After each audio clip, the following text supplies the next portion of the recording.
Hello and welcome to the program Tech Talk. I am Dorcas Yakubuzala. Today on the program, we'll be talking about virtual reality, also known as VR, a computer-generated simulation of a three-dimensional environment that can be experienced by a person through a special headset, gloves, and other accessories. The technology creates a realistic, immersive experience, often using a combination of visual, auditory, and haptic feedback. Users can interact with objects in the virtual world, move around, and experience a sense of presence as if they were physically present in the simulated environment. Here's how it works. Virtual reality works by creating a computer-generated environment that simulates a real-world scenario. This is achieved through the use of specialized VR devices such as headsets, controllers, gloves, and sensors. The headset displays images on a screen that is positioned close to the user's eyes, creating a 3D visual experience. The sensors track the user's movements, allowing them to move around and interact with objects in the virtual world. The gloves and controllers provide haptic feedback, which simulates the sense of touch, further enhancing the immersive experience. There's a wide range of applications across various industries. One of the most popular applications of VR is in gaming. VR gaming offers players a fully immersive experience, allowing them to interact with virtual environments and characters in a way that was previously impossible. VR gaming is also being used as a training tool for pilots, soldiers, and other professionals who require simulation training. In the field of education, VR is being used to create immersive learning experiences that can help students better understand complex concepts. For example, medical students can use VR to simulate surgeries, allowing them to practice and refine skills in a safe environment. Virtual reality is also being used in healthcare to treat patients with phobias, anxiety, and PTSD. Virtual reality is relatively new in Nigeria, and there are only a few companies that are actively involved in the development and deployment of VR technology. However, there is a growing interest in VR among tech enthusiasts, and there have been a few VR-related events in recent years. VR gained recognition in Nigeria in 2016, and in 2018, a virtual reality summit was held in Lagos. The event brought together VR experts, developers, and enthusiasts to discuss the potential of VR in Nigeria and Africa as a whole.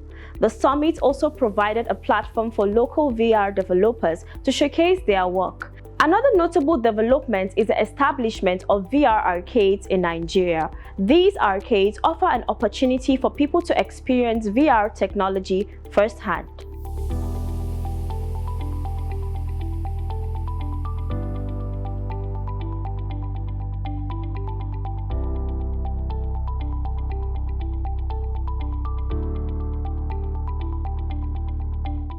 Joining in the discussion today are two VR experts in person of Japhet Johnson, who is in the studio with us, and Arome Ibrahim joining us from Zagreb, Croatia. You're welcome to the program. Thank you very much. All right, so what is your understanding of virtual reality? Okay, so virtual reality is a 3D modeled environment by computer for people to experience or be immersed in the process of learning and interaction with the virtual world. So it has to do with 3D models that is not really physical for you, but you'll be able to experience by wearing some gadgets. Okay, so what are these gadgets? Okay, so first is the VR headset, which is the virtual reality headset. Now it allows you to interact. It has trackers, and it can also track your eyes and track your body.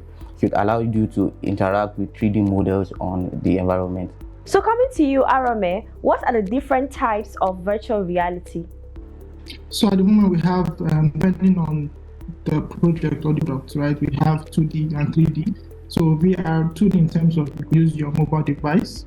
So it's a VR experience on your maybe Android or iPhone, right? It's not that immersive, but a 3D environment is whereby you are given a headset, right? So you're more immersed in it, right?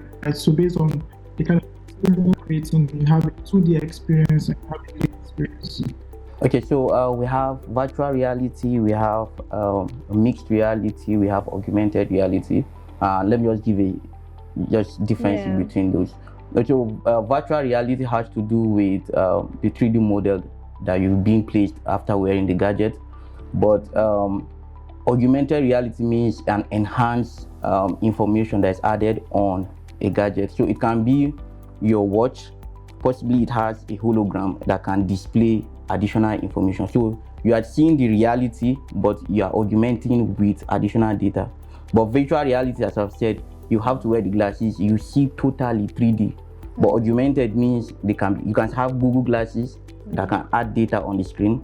You can see some new cars now on the windscreen. You can see added information on the windscreen. So those are augmented reality. Then the mixed reality has to do with both. Okay, it mixes both the virtual reality and the augmented reality. That's the mixed reality.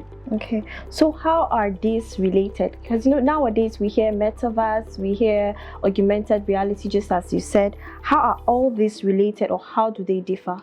Okay, so the common point is we are going into a life where immersion has to be put in place now, because we are trying to. This is the first time in history where man is trying to see the power of the eye. Okay, we have had a lot of music which is actually going towards the ears, yes. But now we are going into an evolution where we want to see the power of eye. So what these things are coming to do is to give you a total immersion. Okay, when you are learning with your natural eyes, there are a lot of distractions. But what VR or what virtual reality are coming to do is to give you total immersion, so that you'll be able to learn faster and interact better with the environment. Okay, so those are so they're just coming together to give you a better experience of what life should be. So how do they differ? So the difference is, as I've said, is in the application. Virtual realities, you have to see the 3D model. Augmented reality, we add them to devices, your phone, your gadget. They are just additions of, they're just enhancing information, just like your phone.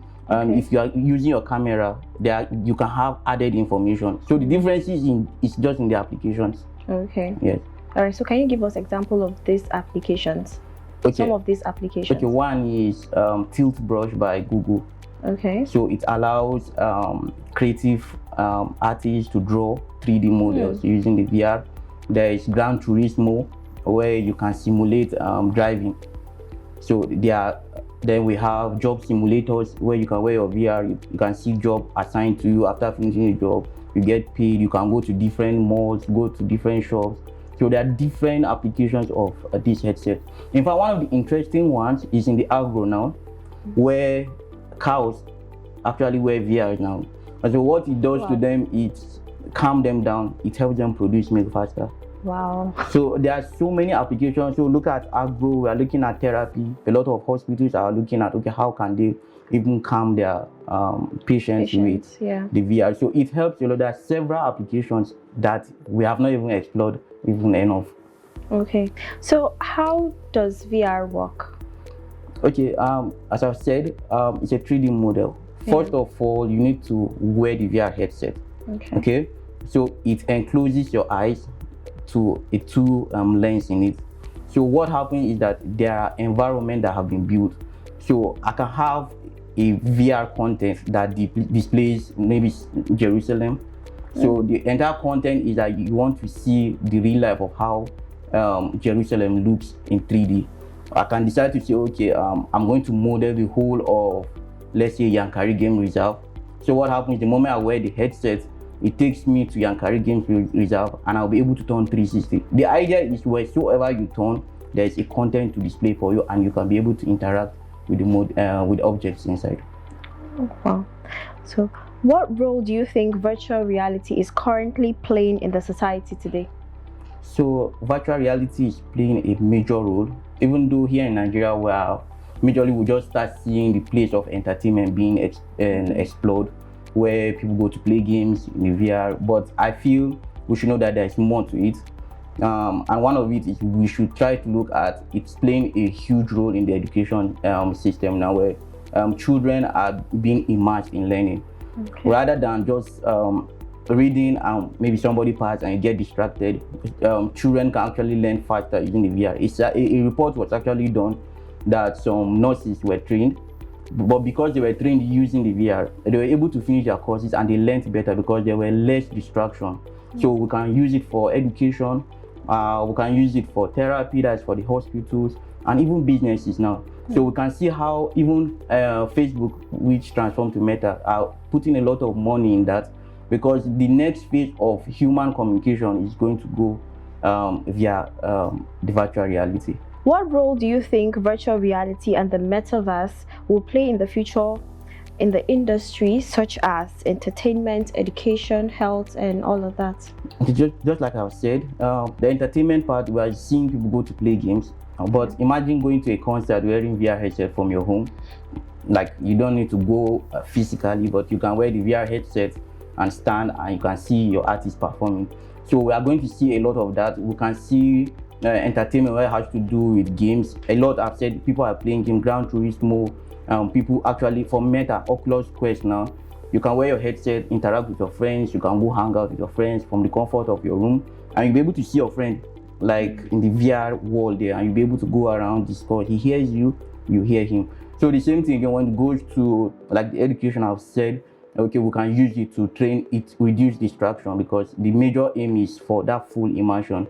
Then for the health, we're looking at how can it be used for therapy. Even Agro has said you can use it to calm animals. They're already practicing that now with cows to help them produce more milk. So there's a lot of applications. It's just even beyond the three you have just asked. There's a lot, from tech to businesses to interactions to social communications, and a lot. So does VR have applications in agriculture and all of that? Because you've mentioned health, entertainment, and all, education. Yes. So what about agriculture? So that's where I said is the content. Okay. So now that's why I said they are trying to look at how can they even improve cows to make more milk. Wow. So what they do is they wear the headset on the cow's eyes, and what they do is they produce a content that helps the cow to lactate and produce more milk. So do you see VR taking over these sectors? Because I can see it's used in education, it's used in the health sector. Do you see it's like being the center of attraction and everybody's forgetting about the old ways we know? Okay, everybody so just focusing I on think VR. the general idea around it is technology is taking a lot of things now, and AI is coming to improve it. VR is just a plugin on what's happening there. Okay, so when tech comes, it brings a lot of things. People will come with VR. People are coming with unmanned machines in the farm.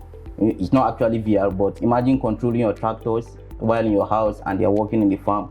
So the entire technology is coming with different applications, and at the end of the day, man will just have to sit down and just control them to do the remaining work. So VR is not taking everything, but it's coming to help what tech is providing to help us operate better. Can you give an example of a successful virtual reality application and explain why it was successful? I'll give you an example of the Pokemon Go. Right, so the Pokemon Go is an AR experience that was launched like 2 years back, right? Whereby people they placed like augmented reality, more like gifts spread across locations in the city. Right, so what people had to do was to take up their devices, right? If they see any particular QR code, right, they can scan it and have access to those gifts, right? So it's more like you have a real, maybe, how do I put it, like a real game environment. So you're working and you'll be seeing 3D models moving around with you and engaging with you, right? So people had the opportunity to engage 3D models with their environments, no matter where they are, America, China, Nigeria, you could play that game. Within actual rewards using the mobile AR experiences. There are a lot of concerns about emerging technologies such as AI, VR, and all of that. So, do you see them taking over people's jobs, or do you see them creating more job opportunities for people? Okay, so the basic concern, I've been hearing a lot of people complain about AI is coming to take jobs, AI is coming to disrupt the entire market. Yes, I think when we refuse to evolve and learn more, and definitely AI is going to replace you. AI is not just going to replace you, but it's going to empower someone that can replace you. That's just the entire concept. So technology is coming to make life easy, but we have to evolve with it. Okay, most times we are being stuck with what we already know.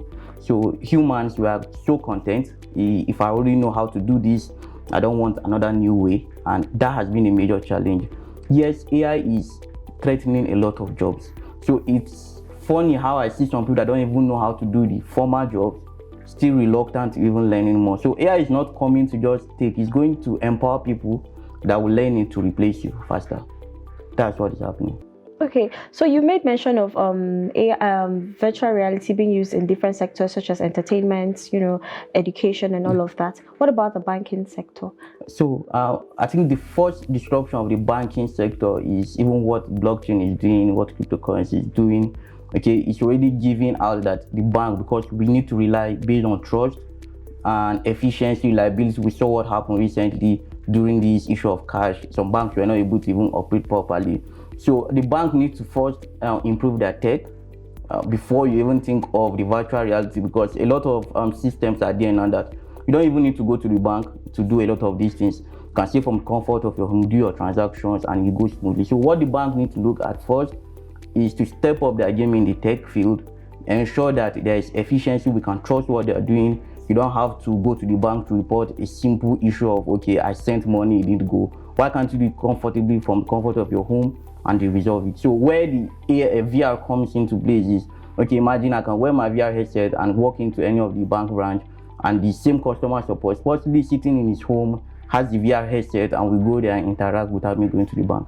So it's just improving how the normal life of the banking sector is supposed to operate. Okay, but what the bank needs to do first is not even looking at the virtual reality, but how do they need to step up their game in the tech field when it has to do to providing efficient and reliable services. All right, so talking about metaverse, the concept of metaverse is to create an avatar for individuals that represents them in the virtual world. So take for example, I'm an engineer. How does my avatar represent me, goes to work and do the job for me? Okay, so as I said, it's a 3D model that carries your characteristics that you can build around. Okay, this is my color, hair color, this is how I operate. The issue is that it doesn't just go to do the work. You have to wear the headset, then go interact with your avatar. So basically, you're doing the work, but it's just that. Yes, exactly. So you are at the comfort of your home. You have designed how you want to look in the 3D model, how I will be able to see you. So possibly you might want to present yourself as a lady or as a man. It depends how any person wants to design his avatar. So it's just giving you the luxury of staying from where you are, but I'll be able to see you physically in the reality world there, and we can go and interact. So okay, so what about cases of fraudulent activities? Because you said I can present myself as a man. Yes. So how would I? So now that is where a lot of regulation has to come into place, and data privacy needs to be there, because companies that will be providing you with these platforms to create your information need to do your KYC. I need to prove that yes, you are a lady, so you can't come and create a male avatar. Okay, so we need to have regulations that guide companies against data privacy, because it's not all about just having the data there, but how are we sure the companies are not going to use your data or sell the data or do something else with it? So before it even becomes big, I think the Nigerian government needs to start putting up frameworks that will guide against how we build this technology. Because yes, it can be hacked. Someone can hack your identity, and I'll wear my glass, I'll think I'm talking with Douglas, but whereas I'm talking with Femi. And he might just tell me, who just help me get this, because it's going to get to a point where we can buy items from the metaverse. So imagine I'm talking with you and you're telling me, okay, let me help you get this VR headset. Possibly you are not the one, someone has hacked your information and is using your avatar. So those are the challenges we are going to face in the virtual reality. All right, we'll go on a short break, and when we return, we'll see how these VR devices work. Don't go nowhere.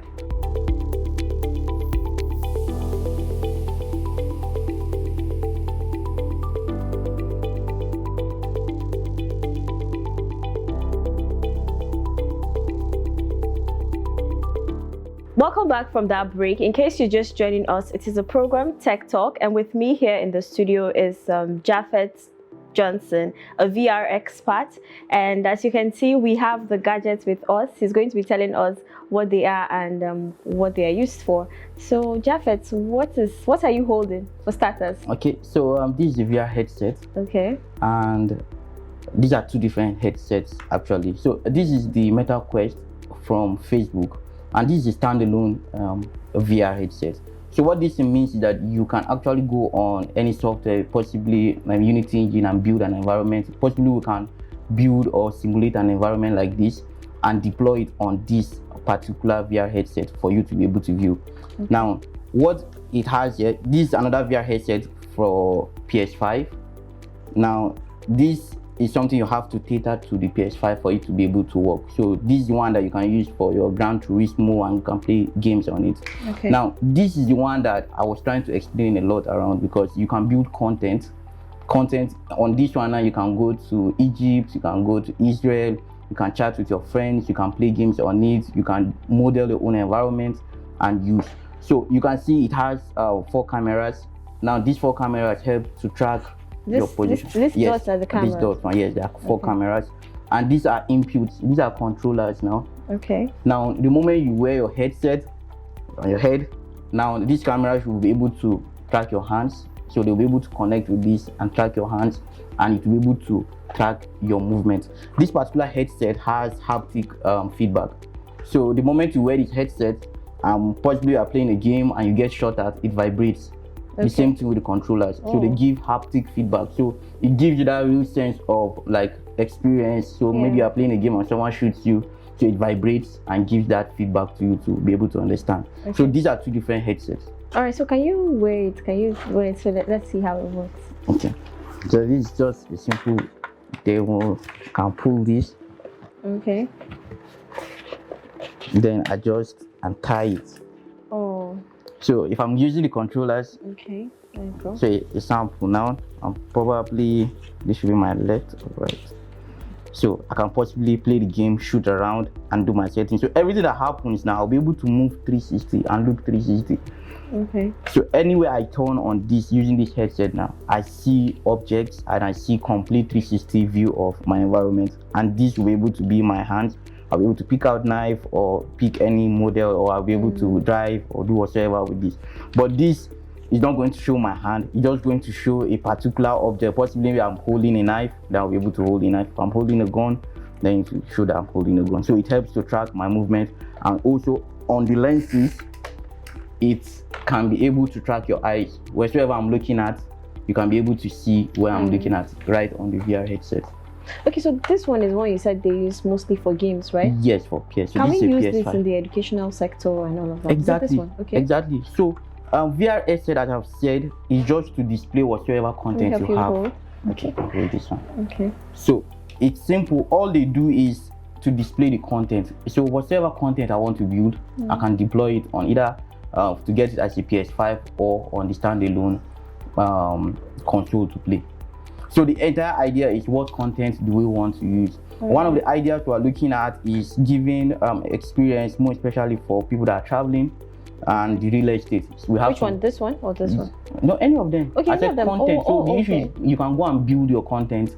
So we have real estate companies now. What they are doing is, after they finish building their houses, you go take pictures of videos of the entire house and you deploy it on the VR headset. So when you are going for your marketing, I don't need you to go to the estate. I just wear the VR headset and you'll be able to move around the entire building to see everything we have.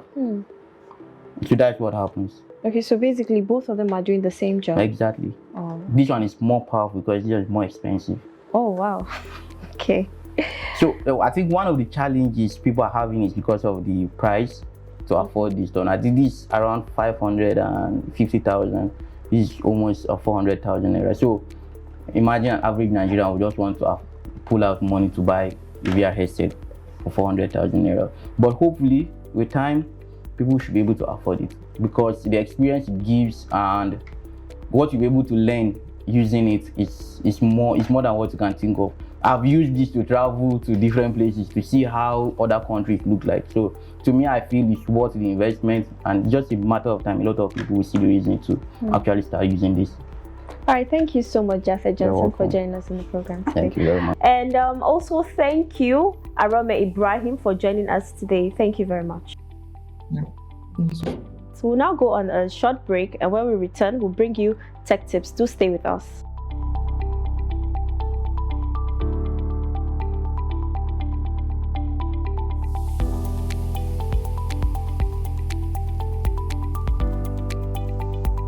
Today on Tech Tips, we'll be learning how to create VR content.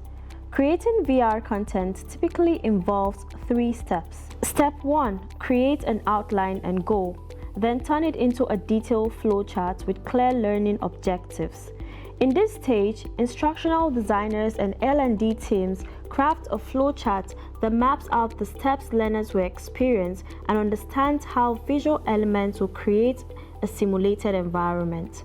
Step 2. Create assets that meet learning goals. These assets include 3D modeling, 2D graphic design, video elements, and voiceover. During this step, assets must be created that align with learning goals. Step 3. Developer writes custom scripts and makes the content playable through authoring tools. The last step in creating VR content is developing custom C# scripts for interactions that build the project. This way, the project becomes playable on the intended platform, which includes but not limited to VR headset, computer, and web. These 3 steps can be developed in-house or outsourced. The main differences are saving time and having access to expert experience. If you are building a team in-house, you need a developer, programmer, and 3D artist at minimum. When you outsource, you can access more experienced professionals but may have to pay a higher price. Whether you create a program in-house or outsource, it's important to develop a VR program that aligns with your custom learning goals.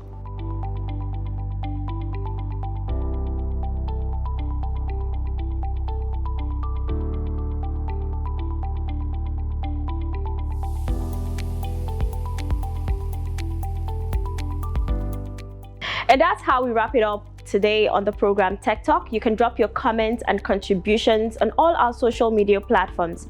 Don't forget to join in next week, same time, same station, for a fresh edition of the program. My name is Dorcas Yakubuzala. Goodbye.